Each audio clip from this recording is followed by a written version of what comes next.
हरपल ताजा र सत्य तथ्य समाचार नेपाली न्युज अपडेट लगातार नमस्ते नेपाली न्युज अपडेटको युट्युब च्यानल मार्फत प्रसारण भइरहेको उत्कृष्ट 5 समाचारको साथमा हामी उपस्थित भइसकेका छौं।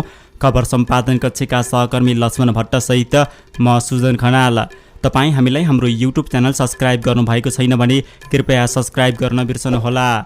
सुरुमा यस प्रसारणका मुख्य समाचारहरू। नेपालमा थप 7368 जनामा कोरोना संक्रमण पुष्टि, 145 जनाको मृत्यु। त्यो पर्दैन भन्दै प्रधानमन्त्री ओलीले लिएको शपथ विरुद्ध सर्वोच्चमा रिट। यस्तै नेकपा एमालेको विवाद समाधानका लागि बन्यो 5-5 जनाको वार्ता टोली। चितवनमा निर्माण सामग्री ढुवानी गर्ने सवारी साधन 6 बजेदेखि 2 बजेसम्म चलाउन पाइने। संक्रमितको घरमै पौष्टिक आहार र औषधि पुर्याउँदै मेयर। र नयाँ शैक्षिक सत्र फेरि सर्न सक्ने। अब समाचार विस्तारमा। नेपालमा पछिल्लो 24 घण्टामा थप 7368 जनामा कोरोना भाइरसको संक्रमण पुष्टि भएको छ। स्वास्थ्य तथा जनसङ्ख्या मन्त्रालयका प्रवक्ता डाक्टर जागेश्वर गौतमले देशभरका विभिन्न प्रयोगशालामा 19,539 जनाको PCR परीक्षण गर्दा 7,316 मा पोजिटिभ देखिएको र 344 जनाको एन्टिजेन परीक्षण गर्दा 52 जनामा पोजिटिभ देखिएको जानकारी दिनुभएको छ। यस्तै पछिल्लो 24 घण्टामा काठमाडौँ उपत्यकामा मात्रै 2,609 जनामा कोरोना भाइरसको संक्रमण पुष्टि भएको छ। काठमाडौँमा 1,881, भक्तपुरमा 292 र ललितपुरमा 436 जनामा गरी कुल 2,609 जना थपिएका छन्। नेपालमा थप 145 जना संक्रमितको मृत्यु भएको छ। यो सँगै हालसम्म कोरोनाले ज्यान गुमाउनेको संख्या 5,001 पुगेको मन्त्रालयले जानकारी दिएको छ। पछिल्लो 24 घण्टामा 6,648 जना डिस्चार्ज भएका छन्। मन्त्रालयका अनुसार देशभर सक्रिय संक्रमितको संख्या 1,10,163 रहेको छ, जसमध्ये 7,808 जना संस्थागत आइसोलेसनमा र 1,02,455 जना होम आइसोलेसनमा रहेका छन्। यता चितवनमा विगत केही दिन यता कोरोना संक्रमण दरमा केही कमी आएको छ। जिल्ला स्वास्थ्य कार्यालयले आज सार्वजनिक गरेको तथ्याङ्क अनुसार विगत 24 घण्टामा 116 जना संक्रमित थपिएका छन्, जुन संक्रमण दर विगत 2 दिनको तुलनामा केही कमी हो। शनिबार 167 जना संक्रमित भएका थिए भने शुक्रबार त्यो संख्या 352 थियो। वैशाख 30 गते यो संख्या 208 थियो। विगत 3 दिनको तुलनामा आज संक्रमितको संख्या कम पाइएको हो। आज थपिएका संक्रमित मध्ये भरतपुर महानगरपालिकाका 83 जना, खैरहनी नगरपालिकाका 9 जना, माडीका 3 जना, रत्नगरका 14 जना, राप्ती नगरपालिकाका 1 जना, कालिका नगरपालिकाका 4 जना रहेका छन्। यो सँगै चितवनमा आजसम्म जम्मा संक्रमितको संख्या 11,328 पुगेको छ भने आजसम्म 167 जनाको मृत्यु भएको छ। प्रधानमन्त्री केपी शर्मा ओलीलाई शुक्रबार राष्ट्रपति विद्यादेवी भण्डारीले गराएको शपथ विरुद्ध सर्वोच्च अदालतमा रिट पेश भएको छ। अधिवक्ता चन्द्रकान्त गेवालीले प्रधानमन्त्रीले लिएको शपथ कानुन विपरीत भएकाले बदर गर्न माग गरिएको सर्वोच्च अदालत रिट महाशाखा स्रोतले बतायो। शपथ र शपथपछि प्रधानमन्त्रीले 7 मन्त्रीको नियुक्ति विरुद्ध अधिवक्ता सन्तोष भण्डारीले पनि अर्को पेश गरेका छन्। उनको रिटमा पुर्याउनु पर्ने रिट पूरा नभएको र गेवालीको रिट अध्ययनकै क्रममा रहेकाले आज दर्ता गर्न नसकिएको सर्वोच्चको रिट महाशाखा स्रोतले जानकारी दियो। प्रधानमन्त्री केपी शर्मा ओलीले शुक्रबार पद तथा गोपनीयताको शपथ ग्रहण गर्दा 2वटा महत्त्वपूर्ण अंश भन्न छुटाएका थिए। मुलुक र जनताप्रति पूर्ण वफादार रही सत्यनिष्ठापूर्वक यो प्रतिज्ञा गर्छु कि भनेर राष्ट्रपति विद्यादेवी भण्डारीले शपथ गराउँदा ओलीले यो प्रतिज्ञा गर्छु कि भन्ने वाक्यांश छुटाएका थिए। प्रधानमन्त्री ओलीले छुटाएको उक्त वाक्यांश राष्ट्रपति भण्डारीले दोहोर्याएकी थिइन्। ओलीले यो पर्दैन भन्दै शपथ ग्रहण अगाडि बढाए। उनको यस्तो जवाब सुनेर राष्ट्रपति हाँसेकी थिइन्।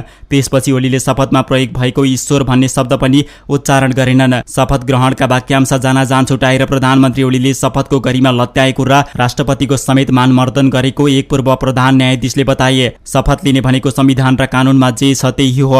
आफूलाई जे मन लाग्छ त्यही भन्ने भए त शपथ नै किन लिनु पर्यो? म संविधान र कानुनको अधीनमा छु भन्ने कुरा मान्नेले एक शब्द यताउता गर्न पाइन्न। त्यो नमान्ने हो भने अर्कै कुरा हो, उनले भने। उहाँले शपथका क्रममा त्यो पर्दैन भनेर आदेशात्मक भाषामा जसरी भन्नुभयो त्यो त सरासर राष्ट्रपतिको अनादर हो। अमेरिकामा सन् 2008 मा पहिलो पटक राष्ट्रपति बनेका बाराक ओबामाले भुलवश एउटा वाक्यांश यताउता पारेर पढेपछि दोहोर्याएर शपथ लिनु परेको थियो।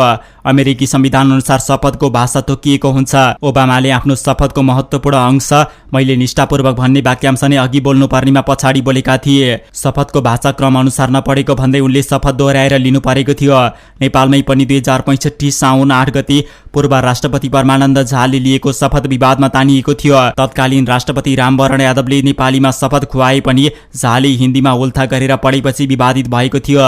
राष्ट्रपति उपराष्ट्रपतिले लिने शपथको बेहोरा संविधानमै लेखिएको थियो। यो विवाद सर्वोच्च अदालतसम्मै पुग्यो। तत्कालीन प्रधान न्यायाधीश मीनबहादुर राईमाझी र न्यायाधीश बलराम केसीको इजलासले उक्त शपथ संविधान सम्मत नभएको भन्दै बदर गरिदिएको थियो। उक्त इजलासले बाराक ओबामाको शपथ ग्रहण दोहोर्याएको घटनालाई पुनः फैसलामा उदाहरणको रूपमा उद्धृत गरेको छ। तत्कालीन संविधानले उपराष्ट्रपतिलाई हिन्दी भाषामा शपथ लिन छुट नदिएको उक्त इजलासले बताएको थियो।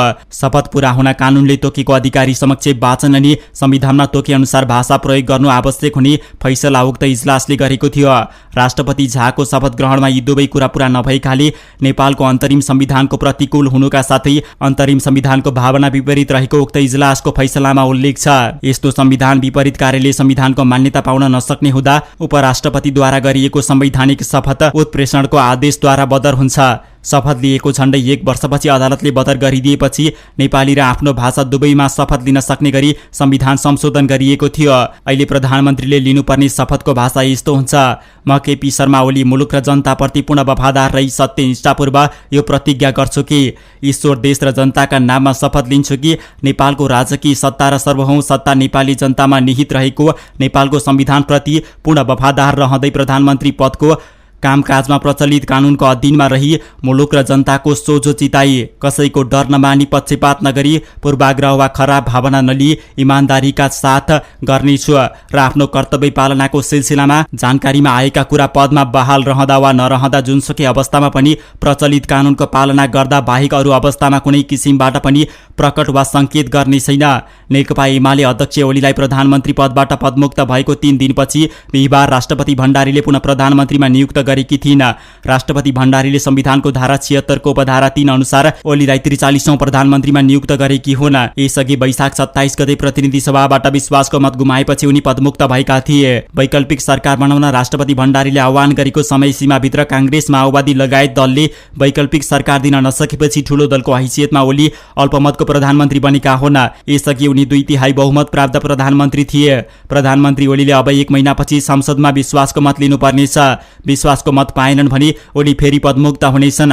ओली पदमुक्त भएर संविधानको धारा 76 को 5 अन्तर्गत प्रधानमन्त्री बन्ने अवस्था आउँछ।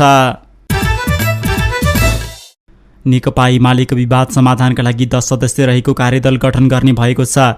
कार्यदलमा दुवै पक्षका 5-5 जना सदस्य बनाउने निर्णय गरिएको वरिष्ठ नेता माधव कुमार नेपालले जानकारी दिए। जसमा अध्यक्ष ओलीको पक्षबाट सुभाष नेमाङको नेतृत्वमा विष्णु पौडेल, प्रदीप गेवाली, शङ्कर पोखरेल र विष्णु रिमाल छन् भने माधव पक्षबाट भीम रावलको नेतृत्वमा घनश्याम भूषाल, गोकर्ण विष्ट, सुरेन्द्र पाण्डे र रघुजी पन्त रहेका छन्। आइतबार सिंहदरबारमा बसेको एमाले अध्यक्ष र वरिष्ठ नेता माधव कुमार नेपाल बीचको 1-to-1 वार्ताले दुवै तर्फबाट 5-5 जना रहने गरी वार्ता टोली बनाउने सहमति जुटेको हो। बैठकपछि नेता माधव नेपालले 3 दिनभित्र वार्ता टोली विवादका सन्दर्भमा प्रतिवेदन बुझाउनु पर्ने धारणा आफूहरूले राखेको बताए। तर प्रधानमन्त्री ओलीले थप समय चाहिने धारणा राखेको उनले जानकारी दिए। चितवनभित्रका निर्माण सामग्री ढुवानी गर्ने सवारी साधन बिहान 6 बजेदेखि दिउँसो 2 बजेसम्म मात्रै सञ्चालन गर्न पाइने भएको छ। जिल्ला प्रशासन कार्यालय चितवनले आज आदेशमा संशोधन गर्दै यस्तो निर्णय गरेको हो। साथै प्रशासनले राजमार्ग भई अन्य जिल्लामा जाने मालभाग सवारी साधन, निर्माण सामग्रीका सवारी साधन र खाली फिर्ता हुने सवारी साधन चितवनमा नरोकिने गरी सञ्चालन गर्न पाइने भनेर निर्णय गरेको छ। कोरोना संक्रमण रोकथाम तथा नियन्त्रण गर्नको लागि चितवन जिल्लाभरि लागू हुने गरी वैशाख 31 गतेदेखि जेठ 13 गतेसम्म निषेधाज्ञा जारी रहेको छ। वैशाख 30 गते आदेशको प्रकरण सञ्चालन गर्न पाइने सवारी साधनहरूको क्रम संख्या 6 मा संशोधन गरी आदेश जारी गरिएको प्रमुख जिल्ला अधिकारी प्रेमलाल लामिछानेले जानकारी दिए। जुम्ला सदरमुकाममा रहेको चन्द्रनाथ नगरपालिकामा दैनिक रूपमा संक्रमित थपिन थालेका छन्। जुम्लामा रहेको कर्णाली स्वास्थ्य विज्ञान प्रतिष्ठानले जटिल खालका बिरामी बाहेक अरूलाई होम आइसोलेसनै बस्न भन्दै घरमा पठाउने गरेको छ। घरमा बसेकालाई ज्वरो आउने, खोकी लाग्ने, श्वास प्रश्वासमा समस्या हुने गरेको बिरामीले बताएका छन्। यस्तो अवस्थामा बिरामीलाई पौष्टिक आहारको कमी हुन नदिन जुम्ला चन्दननाथ नगरपालिकाका मेयर कान्तिका सेजुवाल आफै संक्रमितको घर घरमा पुगेर प्रति बिरामीलाई 1 क्यारेट अण्डा, चना, च्यवनप्रास, साबुन, sanitiser, mask, vitamin C, calcium बाँड्ने गरेकी छन्। बिरामीलाई केही राहत मिलोस् भनेर नगरपालिकाको तर्फबाट औषधि र पौष्टिक आहार दिएको मेयर सेजुवालले जानकारी दिइन्। पौष्टिक आहार सहित स्वास्थ्यकर्मी लिएर बिरामीको घर घरमा पुगेर परामर्श दिने गरेको पनि मेयर सेजुवालले बताइन्। र दोस्रो लहरको कोरोना संक्रमण बढ्दो रहेकाले 2 महिनापछि धकेलिएको नयाँ शैक्षिक सत्र आगामी असार 1 गतेदेखि सुरु हुनेमा अन्यल देखिएको छ। गत वर्षको महामारीका प्रभावका आधारमा चालु शैक्षिक सत्र 2077लाई जेठ मसान्तसम्म लम्ब्याएर असार 1 गतेदेखि नयाँ शैक्षिक सत्र 2078 सञ्चालन गर्ने निर्णय गरेको शिक्षा विज्ञान तथा प्रविधि मन्त्रालयले नयाँ परिस्थितिबारे आकलन गरिरहेको छ। आइतबारसम्मको विवरणमा संक्रमणबाट मृतकको संख्या 4856 पुगेको छ भने मुलुकभर सक्रिय संक्रमितको संख्या 1,09,740 छ। महामारी नियन्त्रण र रोकथामका लागि मुलुकका 73 जिल्लामा निषेधाज्ञा जारी छ। कोरोनाको दोस्रो लहरले बालबालिकालाई झन बढी जोखिम हुने भएकाले निषेधाज्ञा जारी हुनु अगावै शिक्षालयहरूमा भौतिक उपस्थितिको पढाइ बन्द गरिएको छ। शिक्षा मन्त्रालयका प्रवक्ता दीपक शर्माले नयाँ शैक्षिक सत्र असारदेखि हुने गरी शिक्षा नियमावलीमा भएको संशोधन नेपाल राजपत्रमा प्रकाशन भइसकेको र सो बमोजिम सम्बन्धित पक्षलाई सूचना पठाइएको बताउँदै नयाँ परिस्थितिबारे सरकारले निर्णय गरिन सकेको जनाए। अर्को निर्णय नभएसम्म विद्यालयले असार 1 गतेदेखि नै नयाँ शैक्षिक सत्र सुरु गर्नुपर्ने हुन्छ भने यसको व्यावहारिकता हेरेर पाठ्यपुस्तकमा थप समायोजन गरी नयाँ भर्नाको लागि मिति तय गर्नुपर्ने देखिएको छ। विगतमा हरेक चैतमा वार्षिक परीक्षा समाप्त भई वैशाखमा नयाँ भर्ना हुँदै आएको थियो भने गत वर्ष सुरु भएको कोरोना महामारीका कारण अधिकांश महिना प्रत्यक्ष कक्षा बन्द भई वैकल्पिक प्रणालीको सिकाइ निरन्तरता मार्फत पाठ्यपुस्तक समायोजन गरेर पठन पाठन गराइएको थियो। बन्दाबन्दीका कारण गत वर्ष पनि भदौ महिनासम्म नयाँ भर्ना हुन सकिएको थिएन। कोभिड-19 र यस्तै प्रकृतिका महामारीको अवस्थालाई सम्बोधन हुने गरी नेपाल सरकार मन्त्री परिषदको शिक्षा नियमावली 2059 मा 9औं संशोधन 2077 को शैक्षिक सत्र परिवर्तनको अधिकार मन्त्रालयलाई प्रदान गरिएको थियो। गत पुस 12 गते शिक्षा विज्ञान तथा प्रविधि मन्त्रीमा नियुक्ति भएपछि कृष्ण गोपाल श्रेष्ठले उक्त नियमावली संशोधन गराएका थिए। नियमावली संशोधनको उक्त सूचनामा नेपाल राजपत्रमा गत फागुन 3 गते प्रकाशन गरिएको थियो। अवस्था नेपाली न्युज अपडेटको युट्युब च्यानल मार्फत प्रसारण भइरहेको उत्कृष्ट 5 समाचारहरू आजको लागि यति नै। जाँदा जाँदै यस प्रसारणका मुख्य समाचारहरू पुनः एकपटक। नेपालमा थप 7,368 जनामा कोरोना संक्रमण पुष्टि, 145 जनाको मृत्यु। त्यो पर्दैन भन्दै प्रधानमन्त्री ओलीले लिएको शपथ विरुद्ध सर्वोच्चमा रिट। यस्तै नेकपा एमालेको विवाद समाधानका लागि बन्यो 5-5 जनाको वार्ता टोली। चितवनमा निर्माण सामग्री ढुवानी गर्ने सवारी साधन 6 बजेदेखि 2 बजेसम्म चलाउन पाइने। संक्रमितको घरमै पौष्टिक आहार र औषधि पुर्याउँदै मेयर। र नयाँ शैक्षिक सत्र फेरि सर्न सक्ने। तपाईँ हामीलाई हाम्रो युट्युब च्यानल सब्स्क्राइब गर्नुभएको छैन भने कृपया सब्स्क्राइब गर्न बिर्सनुहोला र नजिकै आउने बेल आइकनमा थिची अल नोटिफिकेसन अन गर्नुहोला। यानि कि तपाईँले हामीले प्रसारण गरेका समाचार सामग्रीहरू सबैभन्दा सुरुमा हेर्नका लागि अल नोटिफिकेसन अन गर्नुपर्नेछ। र तपाईँलाई हामीले प्रसारण गरेका समाचार सामग्रीहरू मनपर्छ भने कृपया सेयर गर्न बिर्सनुहोला।